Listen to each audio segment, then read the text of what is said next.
मंगलमूर्ति सतगुरु मिलवा सर्वथा मंगलमय मंगलकरं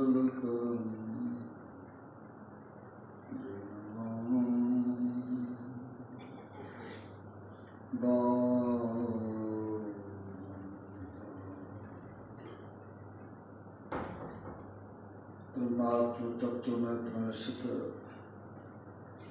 आराध्य देव एवं गुरुदेव के चरणों में सतत नमन। मंचस्थ पूज्य संत महात्मागण,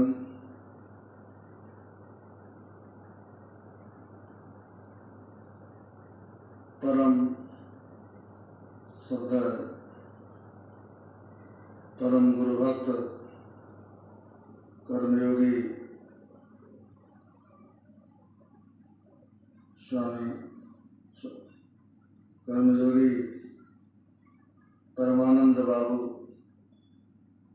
आदरणीय धर्म प्रेमी सज्जनों, आदरणीय माताओं एवं भक्तिमती बहनों, संतमत सत्संग के द्वारा लोगों को संसार में रहने की कला सिखलाई जाती है। संसार में हम कैसे रहें, रामकृष्ण परमहंस जी महाराज ने बड़ा अच्छा कहा, संसार में बड़े घर की नौकरानी के जैसे रहिए। जिस प्रकार बड़े घर की नौकरानी मालिक की सब सेवा करती है, कोई कुछ वस्तु लेना चाहता तो रोकती है, कहती सब मेरा है, लेकिन उनके मन में बना रहता है सब मालिक के हैं। और जब कार्य में त्रुटि होने से मालिक डांट के निकाल देंगे। भाव संसार में हम रहें, हमारा जो कर्तव्य है, कर्तव्यनिष्ठ होकर संसार में अपने कार्यों को करें, लेकिन मन में सदैव यह याद रखें, ये संसार असत्य है, ये संसार परमात्मा का है, सब कुछ परमात्मा का है। मुझे जो उत्तरदायित्व मिला है उसका हम निर्वहन करें, ठीक ठीक से करें, नहीं तो परमात्मा जो कुछ हमको दिया है, ये सुंदर शरीर, सुंदर समय, सब कुछ वापस ले लेंगे। हमें सदैव दो बात को याद रखना चाहिए, क्योंकि जब तक बिंदुनाथ की साधना नहीं हम करेंगे तब तक जीव अपने स्वरूप को नहीं प्राप्त कर सकता है, अपने स्वरूप को नहीं पहचान कर सकता है। हमारे गुरु महाराज अपनी वाणी में कहा है ये जीव कहाँ से आया है और जीव को करना क्या है। देखिए, खोजो पंथी पंथ तेरे घट भीतरे, तू और तेरो तू भी घट ही अंतरे।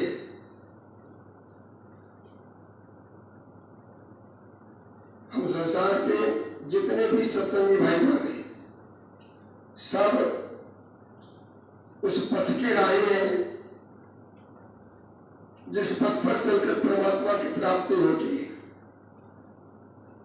और वह पथ है कहा, वह पथ हम सबों के अंदर में ही है, बाहर में भटकने की कोई आवश्यकता नहीं। अंतर्मार्गी पथ है, अपने अंतर में चलने की साधना गुरु महाराज हम लोग को दिए। ये कहते खोजो पंथी पंथ तेरे घट भेजे। ए पंथी, रास्ता तुम्हारे घट के अंदर ही है, बाहर जाने की कोई आवश्यकता नहीं। और तू और तेरे पीर यानी जीवात्मा और परमात्मा दोनों शरीर के अंदर में ही विद्यमान है। परमात्मा को खोजेगा कौन? जीवात्मा। जीवात्मा उससे बिछड़ा हुआ है, उसे बिछड़ जाने के कारण दुख भोग रहा है। और ये जीवात्मा को पहले पहचान कैसे होगा? हम अपने को पहले पहचानेंगे कैसे कि मैं कौन हूं? अपने को पहचानने के लिए गुरु की आवश्यकता है। जीवात्मा गुरुगम्य है, आत्मा गुरुगम्य है और परमात्मा आत्मगम्य है। आत्मा को जानना है तो गुरु के शरण में जाना होगा, गुरु के ज्ञान को अपनाना होगा। और जब अपने आप को जान लेंगे आत्मा से ही परमात्मा की प्राप्ति होती है। इसीलिए कह रहे हैं गुरु महाराज, खोजो पंथी पंथ तेरे घट भीतरे, तो तेरो के घट ही अंतरे। तू उतर परिउत्तम माही, जीव पीवनी शब्द में यही ते पर दूर चलो नी शब्द में। जीव कहाँ था?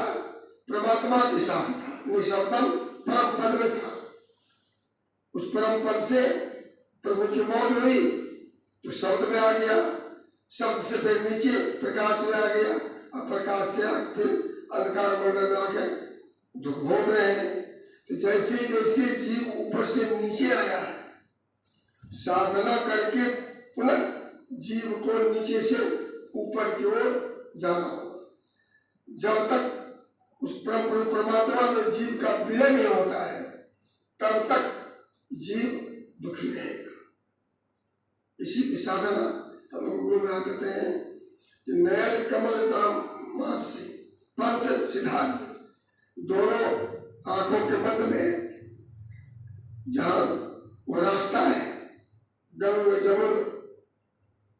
जमुना इराक पिंगला को बताया गया है।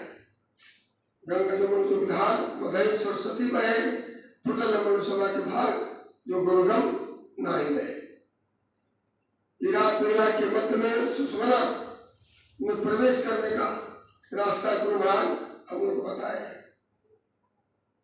यही साधन भगवान कृष्ण भी बताए गीता में, यही साधन भगवान शिव भी ज्ञान संकल्प तंत्र में, योग शिखोपनिषद में, आपको शिव संहिता में, स्कंद पुराण में और भगवान शिव के बहुत सारे ग्रंथों में इस साधन बताए हैं।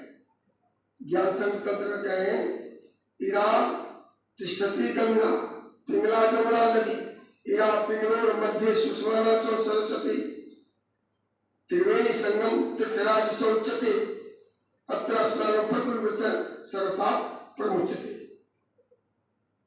यही खोज है हम लोगों की। इरा बाई नारी, पिंगला दाहिनी नारी, ये जमुना नदी है, कहना गंगा नदी, इसके मध्य में सुषमना सरस्वती नदी। इरा पिंगला को शोध करके सुषमना में प्रवेश करने की जो क्रिया दृष्टि साधन की योग से हम लोग बताए, उस क्रिया को करके हम सुषमना में प्रवेश करेंगे। और जब तक सुषमना में प्रवेश नहीं करेंगे तब तक रास्ता सूझेगा ही नहीं। आंख बंद करते हैं, अंधकार है, अंधकार में नरक मंडल की निशानी है। हम नरक में, जब तक अंधकार में है तब तक नरक में। और अंधकार में दृष्टि साधन के बल से देखते देखते जब एक भिन्नता प्राप्त होती है तब प्रकाश का दर्शन होता है। उस प्रकाश में अज्ञा चक्र से साधना के बल से हम सहस्त्र के बल पहुंचते हैं, सहस्त्र के बल से और आगे बढ़ते हुए जब त्रिकुटी में पहुंचते हैं तो वह चमचमाता सूर्य का दर्शन होता है। और जैसे साधक अज्ञा चक्र में प्रवेश करता है और ज्योति का दर्शन होता है, उस समय से ही साधक को नरक मंडल का द्वार छूट जाता है। नरक में जो दुख भोग रहे हैं वह दुख मिटता चला जाता है। यद्यपि धर्म ग्रंथों में कहा गया है कि भोग को प्रारब्ध को भोग करके ही मिटाया जा सकता है। प्रारब्ध कर्म जो है, हम सुषमना में प्रवेश कर गए, त्रिकुटी में भी चले गए, लेकिन जो प्रारब्ध कर्म है, जो पहले कर्म का प्रारब्ध है, उसको भोगना ही पड़ता है। इसलिए बड़े बड़े संतों को भी दुख उठाना पड़ा है प्रारब्ध के कारण। संचित कर्म को हम ज्ञान के द्वारा हम नष्ट कर सकते हैं, क्रियवान कर्म को क्षमा याचना करके, है ना, उसको हम नष्ट कर सकते हैं, लेकिन प्रारब्ध कर्म को हम भोग करके मिटाया जा सकता है। इसलिए चाहे हम साधना कुछ कोटि पर क्यों न पहुंच जाए, लेकिन प्रारब्ध कर्म जो है उसको भोगना पड़ता है। लेकिन होता क्या है कि दुख कम मिलता है। जो दुख मिलना चाहिए, जो फांसी पर चढ़ने का जो सजा होता है, उस सुई के चुभने के बराबर से मिट जाता है, अंतर यही होता है। लेकिन फल को तो भोगना ही पड़ता है।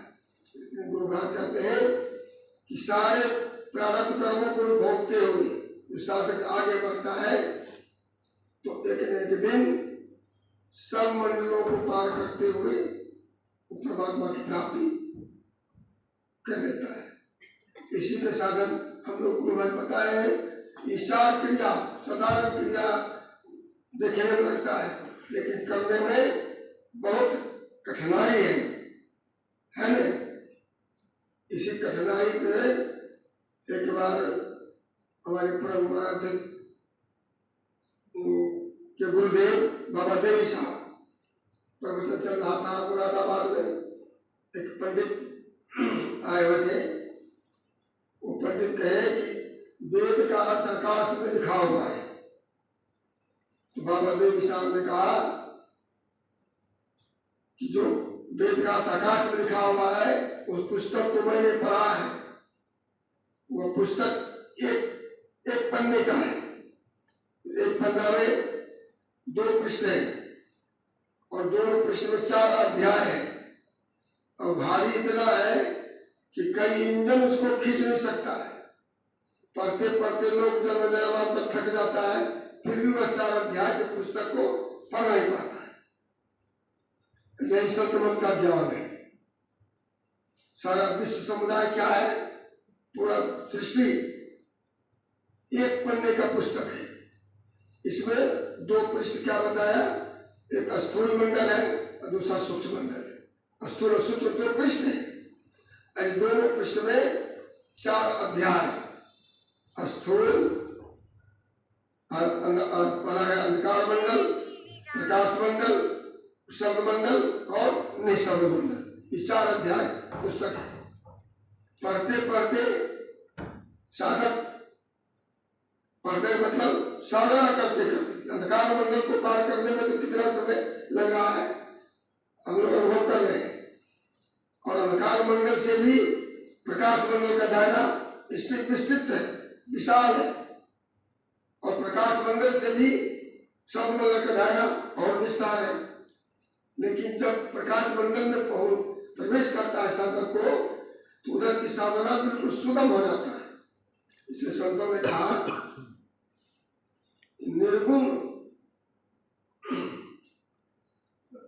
निर्गुण रूप अति सुलभ, निर्गुण रूप अति सुलभ, सगुण जान नहीं को, सगुण अगुण नाना विधि सुनी मन भर हो। सगुण तो सुलभ है, लेकिन पहले निर्गुण तो सुलभ है, लेकिन पहले सगुण की तो प्राप्ति हो जाए। सगुण की प्राप्ति में तो हम लोग बहुत रहे हैं और साधना कर रहे हैं। मानस जब भी शुद्ध से नहीं हो पा रहा है, तो मानस ध्यान कहाँ से बनेगा। और जो मानस जब मानस ध्यान होता है, इससे सूरत शुद्ध होता है। हम लोगों का जो सूरत जन्मांतर से माया फैला हुआ है, इसका सिमटाव मानस जप और मानस ध्यान से होता है। ये दोनों क्रियाओं में जब शुद्धि होता है, तब दृष्टि साधन करने का बल मिलता है। और दृष्टि साधन में तो और विशेष फल है। दृष्टि साधन से ही सूक्ष्म भक्ति प्रारंभ होता है। मानस जप, मानस ध्यान या स्थूल भक्ति है, मोटी भक्ति है।